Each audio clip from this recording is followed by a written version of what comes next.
estudantes! Tudo bem com vocês? Olá! Preparados para mais uma aula de matemática? Isso, nossa aula 70. Estudaremos hoje sobre o sistema de numeração decimal. E os materiais para hoje? Hoje precisaremos apenas do nosso material básico, caderno ou folhas para anotação, lápis, borracha e apontador. Muito bem, e já faça também o seu registro no caderno, colocando a data e o tema da aula de hoje. Um tempinho e já voltamos!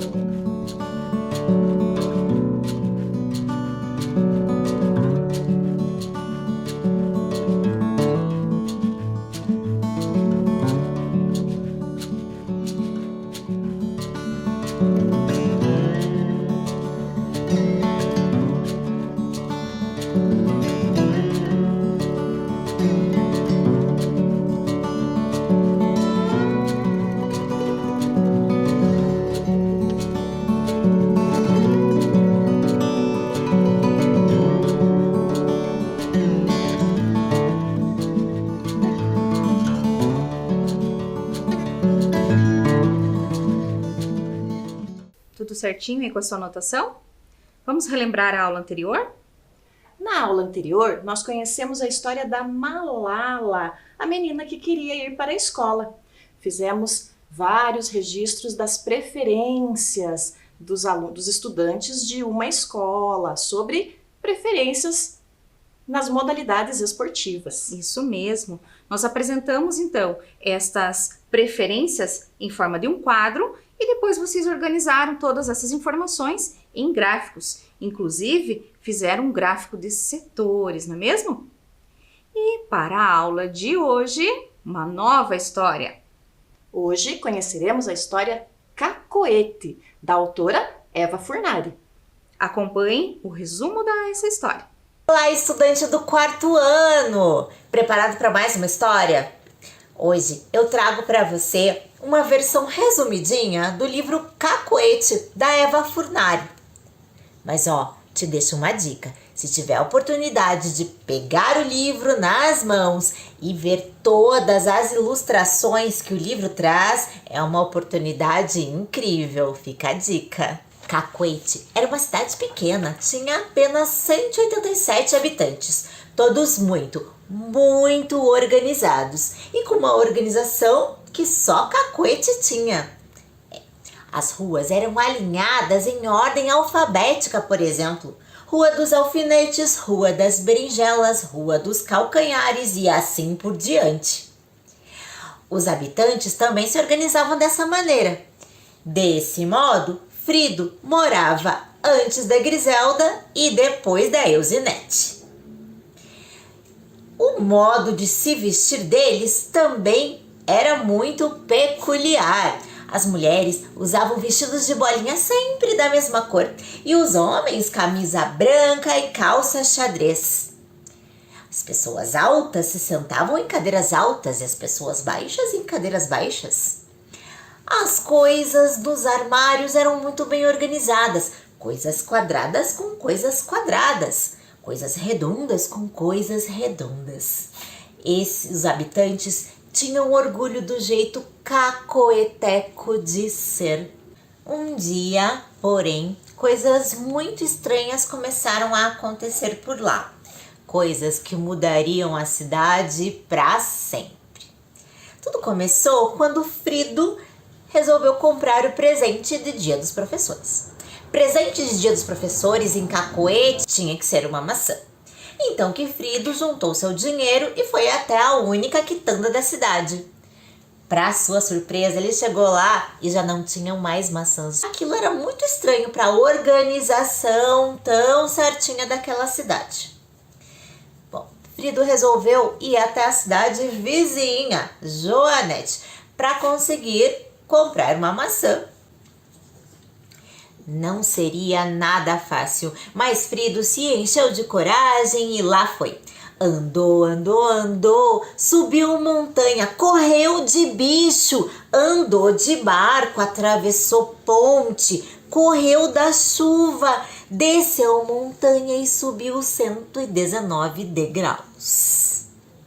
Por fim, conseguiu chegar à cidade, lá na quitanda comprou a última maçã que tinha à venda.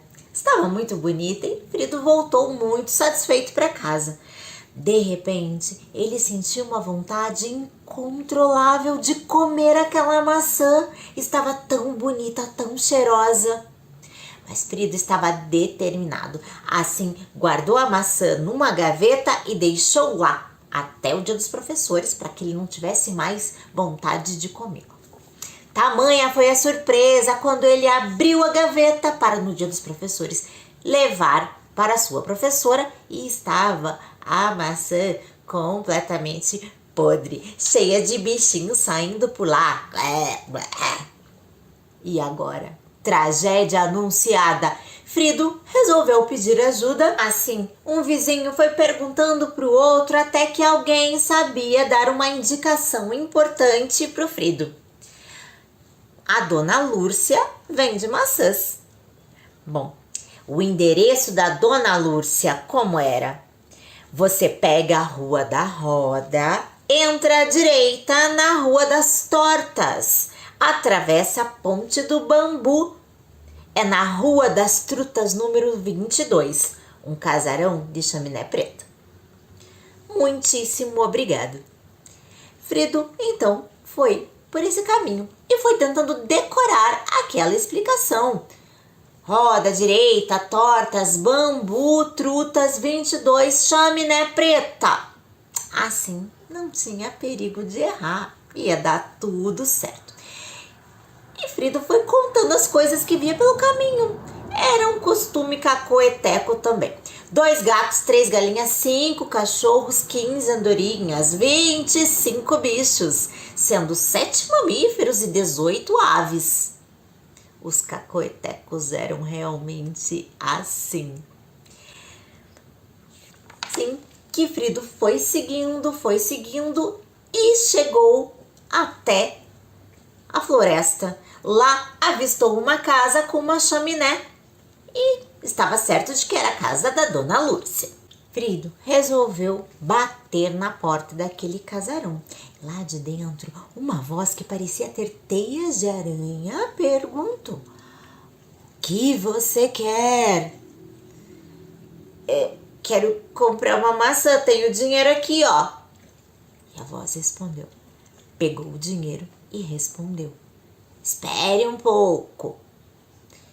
Mas Frido estava achando aquilo tudo tão esquisito. Parecia até a voz de uma bruxa.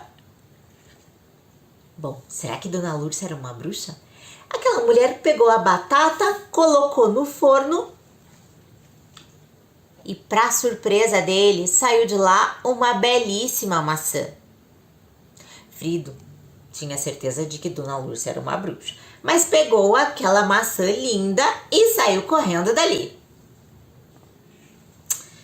Foi então que Frido sentiu novamente aquela vontade irresistível de comer a maçã e não aguentou. Foram 24 mordidas. Bom, ele pensou: tenho dinheiro, posso voltar lá e comprar mais maçãs. Chegou lá na casa novamente, mas não tinha ninguém. Mas ele já tinha visto o forno funcionar, assim que resolveu ele mesmo fazer as tentativas e deixar o dinheiro ali em cima, não teria problema. Mas as maçãs não saíam muito bem. Saía uma maçã embananada, outra maçã em formato de relógio, outra em formato de vela e assim foi. Até que ele conseguiu uma maçã perfeita. Foram 24 tentativas antes. Nas 25 totais, uma deu certo. Então, 96% de erro, 4% de acerto. Ele deixou o dinheiro e foi lá. Mas aquela casa era muito desorganizada e ele sentiu-se na obrigação de colocar todas as coisas no lugar. Organizou aquela casa todinha. Quando a dona da casa chegou e viu aquela organização, ficou completamente assustada. Ela achou que estava desorganizado daquele jeito, assim que correu atrás de Frido e lançou nele alguns raios. Essa era a lógica da bruxa. O Frido tinha desorganizado a casa dela. Assim, ela resolveu que ia desorganizar o Frido, ia bagunçar o Frido. Foi nessa hora que ele se deu conta que ele tinha errado o caminho. Trocou a direita pela esquerda, confundiu as trutas com as trufas, o bambu com o urubu, as tortas com os tortos. E em vez de ir para a casa da Dona Lúrcia, ele foi para a casa da bruxa Núrcia. Bom, a bruxa acabou transformando e ele ficou completamente bagunçado. Assim que ele juntou forças, pegou a maçã e acabou jogando na bruxa, ela ficou toda bagunçada e não soube explicar exatamente o que aconteceu. Mas ela ficou uma mistura de bruxa palhaça, nariz de palhaça, uma bruxa com poderes mágicos e com tudo muito engraçado. Assim que ela saiu soltando alguns feitiços muito esquisitos, mas completamente diferente. E foi o que aconteceu ao chegar na cidade de Cacuete. Ela começou a lançar esses feitiços e bagunçando tudo. Lá na escola, também uma confusão enorme. Estava tudo diferente. Aquela cidade tinha mudado completamente. Tinha aluno de cabelo verde, de roupa do avesso, a cueca por cima da calça. Pensa, uma confusão só. A bruxa Núrcia ainda mora lá na floresta e tem gente que diz que ela nunca mais foi a mesma. Parece que a única que não mudou nada foi a Dona Lúrcia. Ela continua morando na Rua das Trutas, número 22. E quem quiser comprar uma deliciosa maçã, pode ir até a casa dela. Mas só cuidado para não errar o caminho, viu? Coisas estranhas podem acontecer. Que história bacana, não é mesmo? Puxa, mas eles tinham uma vida muito diferente. É verdade. Inclusive as organizações, não é mesmo? A organização da rua, das roupas. Puxa, E os objetos? é mesmo. Até os objetos eram organizados conforme o critério deles. Isso. Mas como será que se organizavam as casas nas ruas? Bom, vamos conhecer então um pouco da vida de Frido na cidade de Cacuete? Na pequena cidade de Cacuete, os moradores tinham um jeito diferente de se organizar. Frido morava logo nas primeiras casas da cidade, antes da Griselda e depois da Eusinete. Bom, nossos estudantes conhecem essa organização, não é? É a ordem alfabética. As casas eram organizadas de acordo com os nomes dos moradores. É verdade. Então, agora que conhecemos como a cidade se organiza, vamos descobrir o nome de cada morador e sua respectiva casa.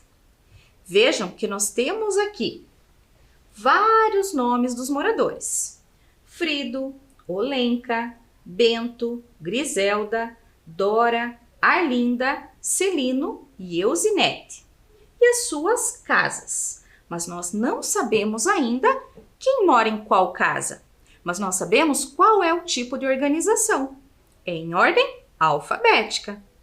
Assim, nós só precisamos colocar esses nomes na ordem de acordo com a letra inicial e vamos descobrir onde cada morador mora. Isso mesmo.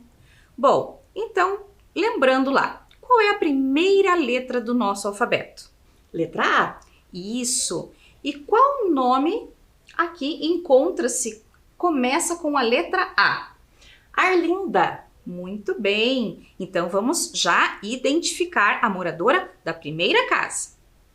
E a segunda letra? A segunda letra é a letra B.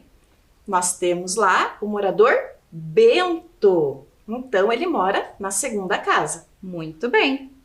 A terceira letra do alfabeto é a letra C. Qual é o morador cujo nome inicia com a letra C? É o Celino.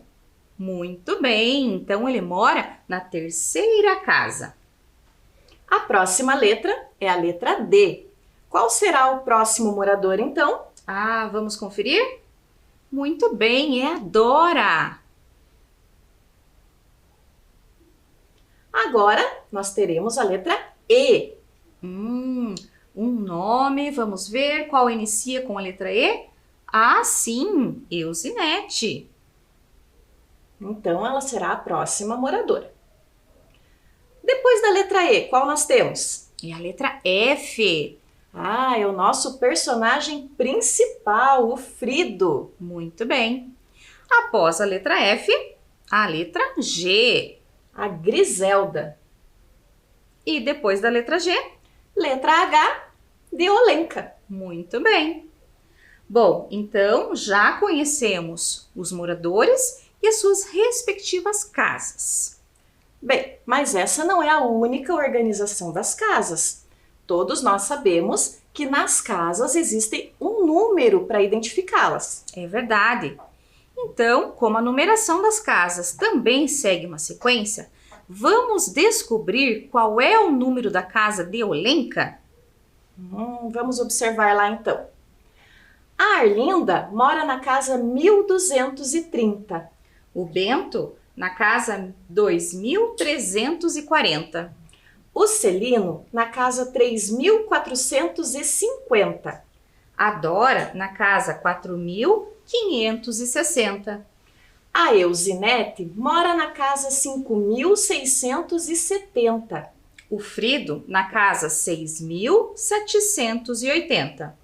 E a Griselda na casa 7890.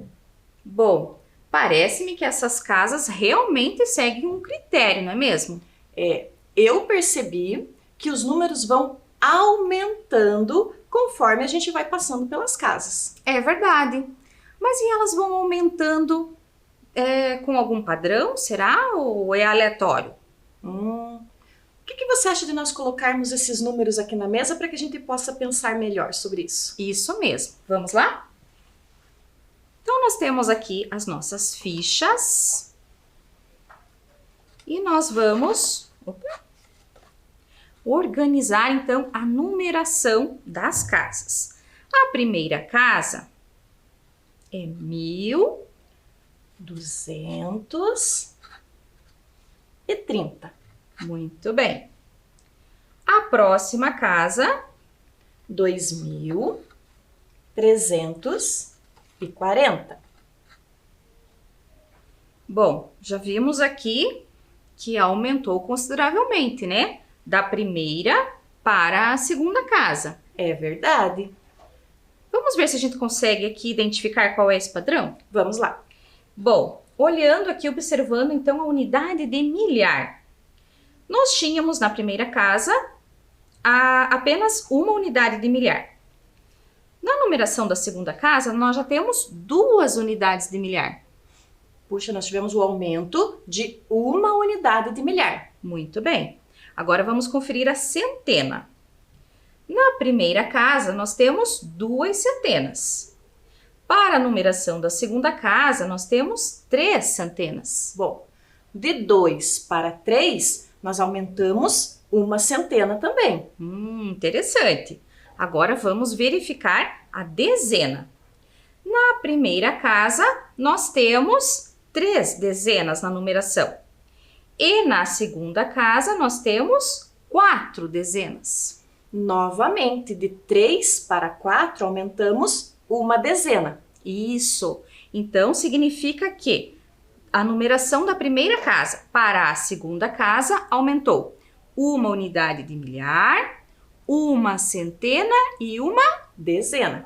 Vamos verificar se isso acontece da segunda casa, da numeração da segunda casa, para a numeração da terceira casa?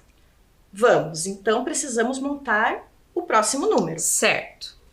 Então, a casa do Celino tem...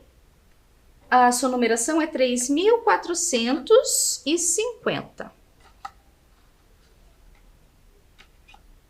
Então, agora que nós já formamos a numeração da casa de Celino, vamos fazer a comparação com a casa de Bento. Vamos lá. Observando a unidade de milhar. Aqui nós temos 2 unidades de milhar e aqui nós temos 3. De 2 para 3, novamente tivemos um acréscimo de 1 unidade de milhar. Certo. Agora as centenas. Na casa de Bento, nós temos 3 centenas. Na casa de Celino, nós temos 4. Novamente, aumentou 1 centena. Agora vamos comparar as dezenas. Aqui eu tenho 4 dezenas e aqui eu tenho 5. Tivemos novamente 1 dezena a mais na casa de Celino. Muito bem, então já descobrimos o padrão.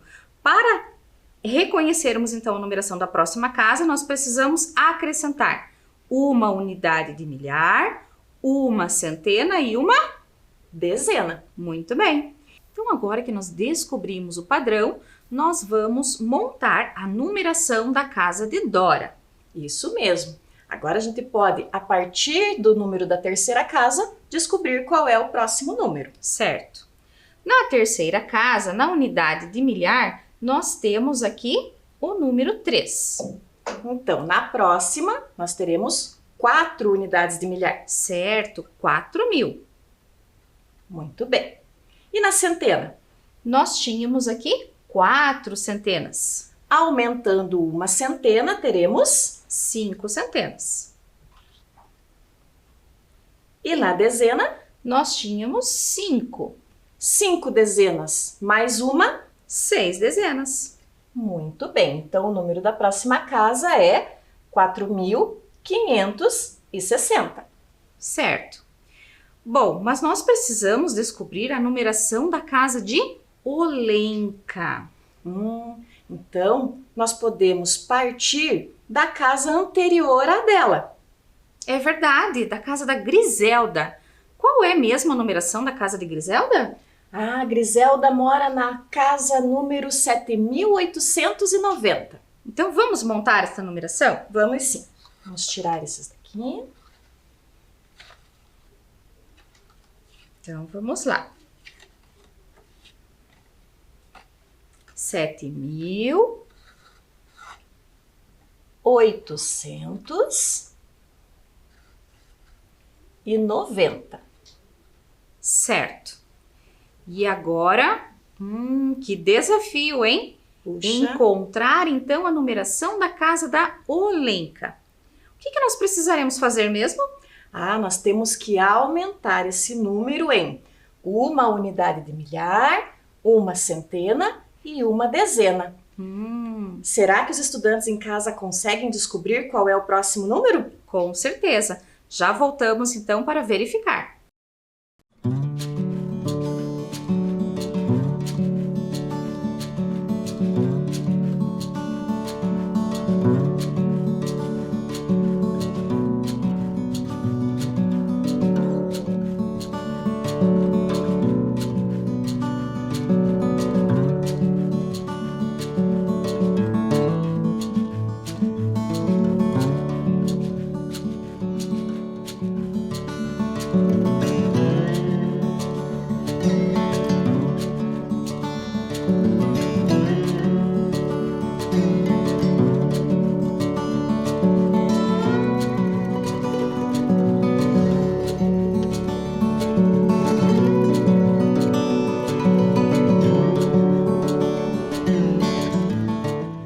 Então, desafio cumprido? Conseguiram descobrir qual é o número da casa da Olenka? Bom, para nós descobrirmos a numeração então da casa da Olenka, nós vamos utilizar aqui uma outra estratégia. Vamos resolver pela adição? O que vocês acham? Talvez seja uma estratégia interessante. Muito bem, então para isso eu vou registrar a numeração da casa da Griselda. 7.890, certo? Para descobrirmos qual é o número da casa da Olenka, nós temos que adicionar 1 unidade de milhar, 1 centena e 1 dezena. Muito bem. Então vamos aqui registrar a as ordens deste número.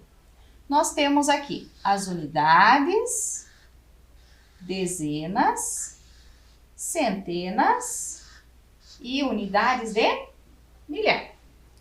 Vou registrar então uma unidade de milhar, uma centena, uma dezena e nenhuma unidade.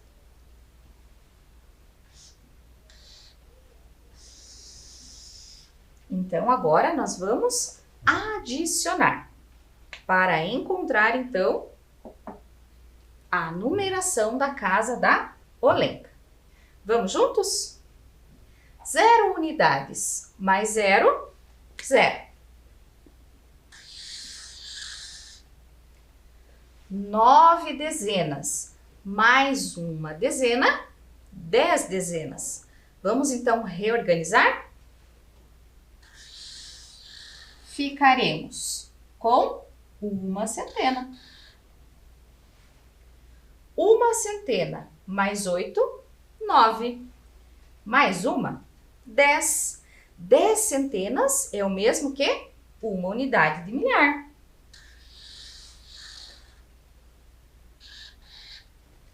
Uma unidade de milhar mais 7, 8. Mais 1, 9. 9 unidades de milhar. Então, a casa de Olenka tem na sua numeração o número 9.000. Vamos verificar se nós acertamos, então, a numeração da casa de Olenka?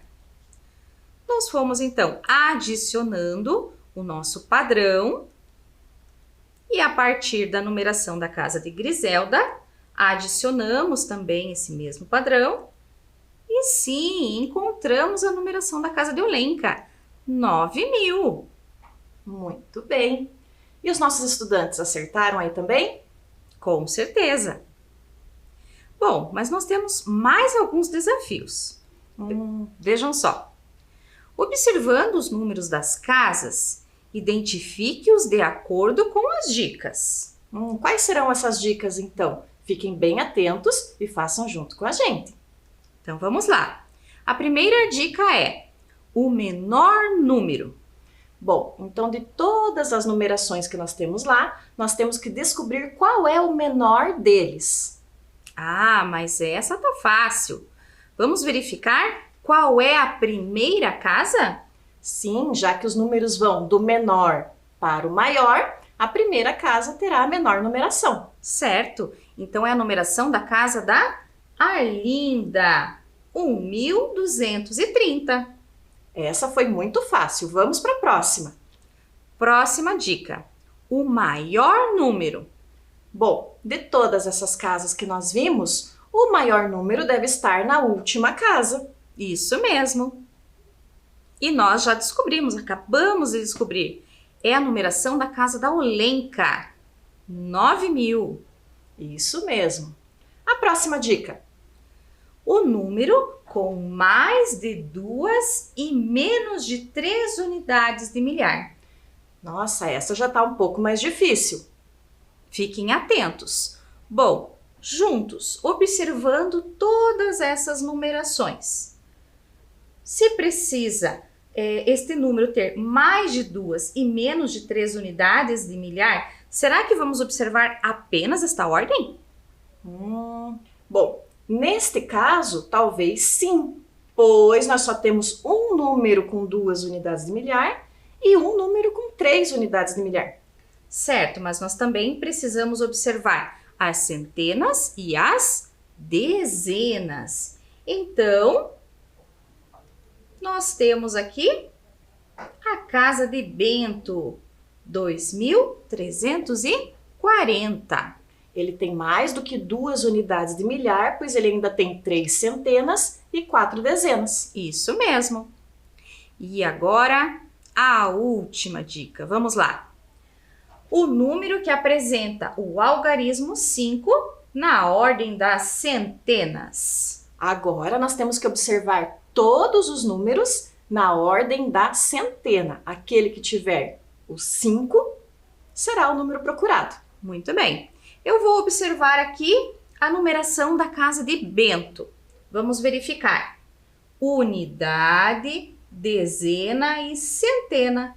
Aqui eu tenho 3 centenas. Então, não é esta a numeração. Eu vou olhar a casa do Frido.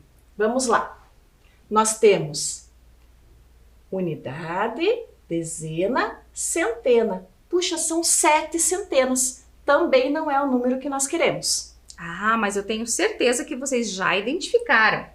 É a casa de Dora, com a numeração 4.560. Ah, esses desafios não foram tão difíceis, não é? É, vocês já conhecem o sistema de numeração decimal e juntos conseguimos realizar todos os desafios, não é mesmo? Bem, mas as nossas situações continuam. Vamos para a próxima? Para visitar seu sobrinho Frido, na cidade de Cacoete, Josefa precisa sair da cidade de Aroeira e decidir entre 2 trajetos diferentes para poder chegar até lá. Nós temos então ali os 2 trajetos. Qual trajeto ela deve escolher para fazer o menor percurso possível?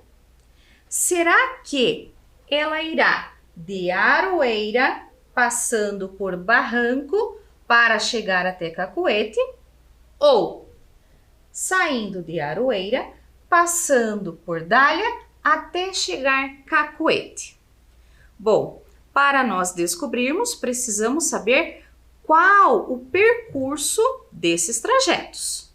Vejam só, de Aroeira até Barranco, este trajeto, este percurso, tem 21.032 metros. E de Barranco até Cacoete, 23.100 metros. Já de Aroeira até Dália, nós temos 23.100 metros. E de Dália até Cacoete, 21.320 metros. Puxa, e agora? Como faremos para descobrir qual é o menor percurso possível? Acho que nós vamos ter que comparar essas distâncias para descobrir qual será o menor trajeto. Certo. Então vamos lá. Vamos fazer a comparação entre os 2 trajetos. O trajeto 1 é aquele que passa por Barranco, né? Certo. Então nós iremos adicionar 21.032 metros mais 23.100 metros. Já o trajeto 2, nós teremos que adicionar 23.100 metros com 21.320 metros. Mas vocês observaram que nesses 2 trajetos nós temos ali uma das parcelas iguais nos 2 trajetos? É verdade. Nós temos ali uma parte do percurso onde as distâncias são iguais. Então, nós temos 23.100 metros tanto no trajeto 1 como no trajeto 2.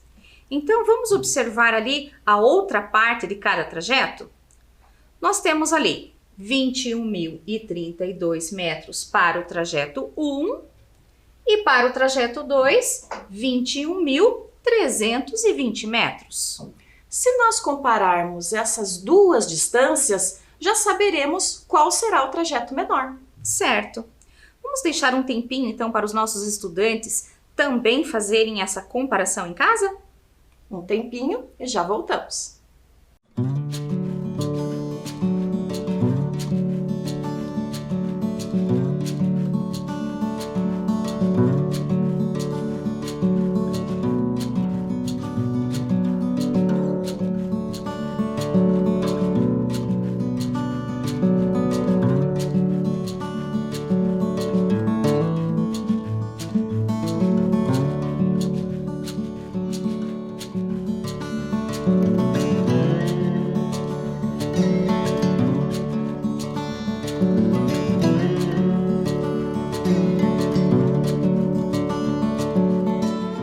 Vamos conferir juntos, então, a nossa comparação? 21.032 e vamos comparar com 21.320. Bom, nesta primeira numeração, nós temos 20.000 mais 1.000 mais 30 mais 2. Na segunda numeração, nós temos 20.000 mais 1.000 mais 300 mais 20, certo? Bom, vamos observar agora a ordem. Aqui, na primeira numeração, eu tenho 2 dezenas de milhar. Na outra numeração, também eu tenho 2 dezenas de milhar. Então, nós observamos aqui que é correspondente, é igual. Próxima ordem, unidade de milhar. Aqui eu tenho uma unidade de milhar e na próxima numeração também uma unidade de milhar. Por enquanto está tudo igual. Agora, aqui eu não tenho nenhuma centena. Já na numeração abaixo eu tenho 3 centenas. Interessante. Aqui eu tenho 3 dezenas e aqui eu tenho apenas 2. Aqui nós temos 2 unidades e aqui nenhuma. Então, observem lá. Qual é a numeração menor? Vocês já identificaram, não é mesmo? Aqui, como nós temos, aliás, nós não temos centenas e já no trajeto abaixo nós temos 3 centenas, significa que 21.320 é maior.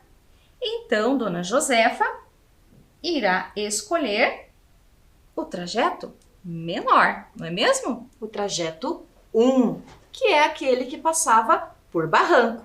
Vamos verificar? Acompanhe lá na tela. Então, ela sairá de Aroeira, passando por Barranco, até chegar em Cacoete. Então, Josefa fará o menor trajeto, passando por Barranco, até chegar em Cacoete. E agora chegou a hora da nossa anotação. Você vai registrar aí no seu caderno qual é o menor trajeto. Como nós já vimos, o menor trajeto é 21.032. Daremos um tempinho para você fazer este registro.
Vamos para mais uma situação?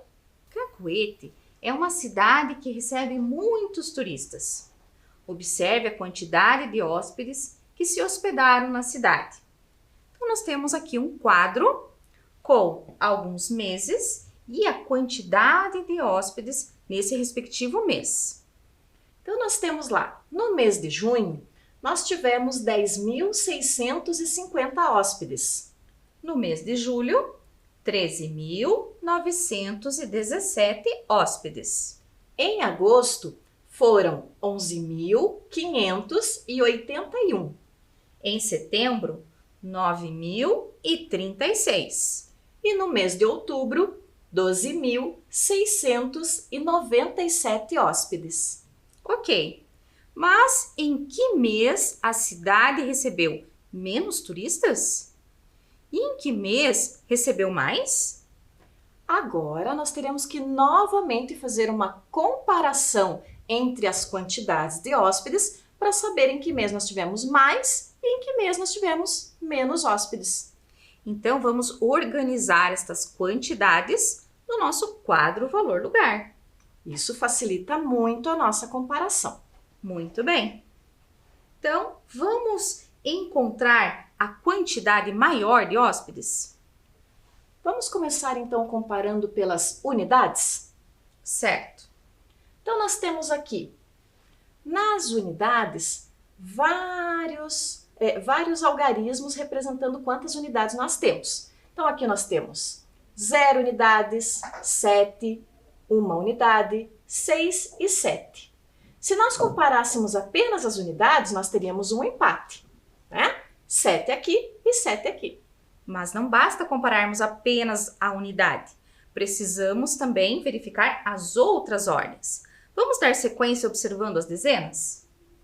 Então, nós temos aqui 5 dezenas, 1 dezena, 8, 3 e 9.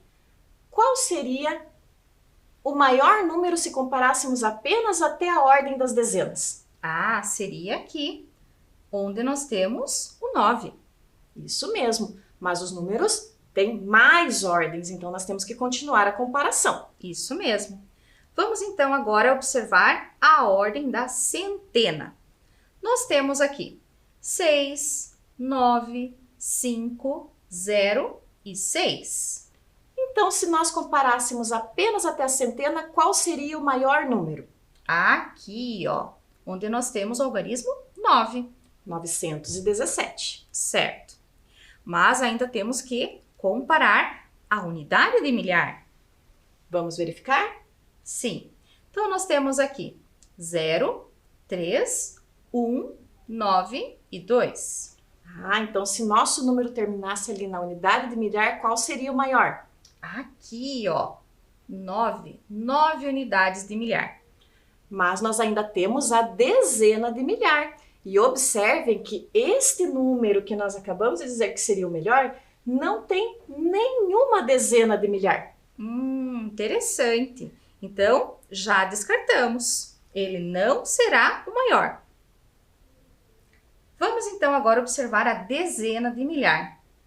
Puxa, mas todos aqui têm 1. E agora?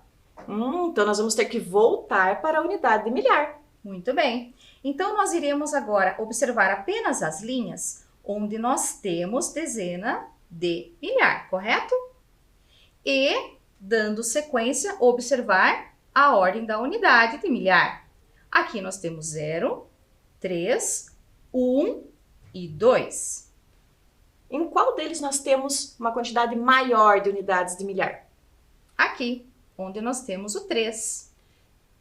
Então, neste mês aqui, com 13.917 hóspedes, foi o mês que teve a maior quantidade de hóspedes, pois esse é o maior número que nós temos aqui no nosso quadro. Muito bem. E o menor? Bom, nós já fizemos toda a comparação e verificamos que tem um número que não tem nenhuma dezena de milhar. Correto. Então, significa que neste mês aqui, ó, que nós temos 9.036 hóspedes, é o mês que teve a menor quantidade de hóspedes em Cacoete. Vamos verificar se nós fizemos certinho essa comparação? Vamos lá. Então, o menor número, 9.036, e o maior, 13.917. Então, em que mês nós tivemos menos turistas? Em setembro. E mais turistas? Em julho. E o que nós aprendemos hoje? Ler e comparar números.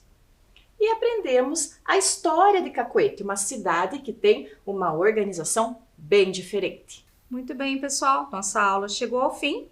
Tchau, tchau e até a próxima. Tchau, pessoal!